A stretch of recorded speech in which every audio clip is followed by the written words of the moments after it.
تضامنا منا نحن الشعوب العربية على تأييدنا للوحدة العربية، وتوكيدا منا على الطلب للإسراع بتفعيل الوحدة، سنأخذ نحن الشعوب المبادرة للمطالبة بالوحدة العربية.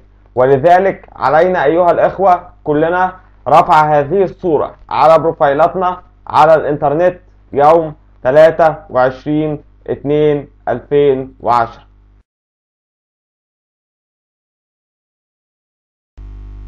يا جماعة، علشان نثبت تأييدنا للوحدة العربية علينا كلنا تحميل هذه الصورة يوم 23/2 على بروفايلاتنا في أي مكان على الإنترنت، في المدونات والمواقع وعلى الفيسبوك واليوتيوب أو تويتر أو أي موقع تاني. صورة صغيرة منك في اليوم دوت على الفيسبوك أو اليوتيوب أو المدونات أو المواقع هتفرق كتير، فلتكون هذه أول خطوة للاحتجاج لطلب الوحدة العربية.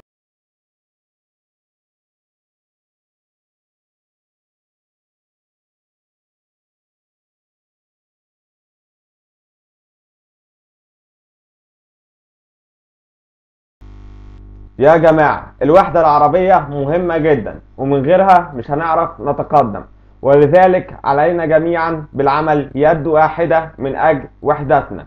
أمريكا تستمد قوتها من وحدة ولاياتها، أوروبا تستمد قوتها من وحدتها، الاتحاد السوفيتي سابقا كان بيستمد قوته من اتحاده، ونحن العرب الآن نستمد ضعفنا من تفرقتنا. تخيل بنتعامل بعملة واحدة، والتبادل الاقتصادي مفتوح، وتقدر تسافر أي وقت لأي دولة عربية، وتخيل العرب عاملين اتفاقية دفاع مشتركة، وتخيل كلنا بنجتمع للضغط على أعدائنا، وتخيل الدول العربية القوية بتساعد الدول الضعيفة للتقدم وإمدادها بالتكنولوجيا والعلم، وتخيل أنك تستطيع التنقل بسهولة، وتخيل أوقفنا الحروب الباردة ما بيننا وبين بعضنا، وغيره وغيره وغيره. ولذلك يوم 23/2 هتكون أول خطوة لطلب الوحدة منا نحن الشعوب، وبإذن الله في الوقت القريب سوف تتحقق الوحدة، وهذا لأن الشعوب هذه المرة هي التي سوف تطالب بيها.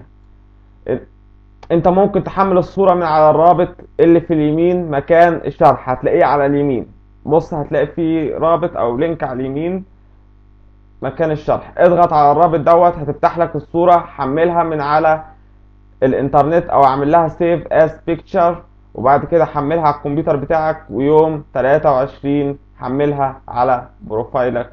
وشكرا.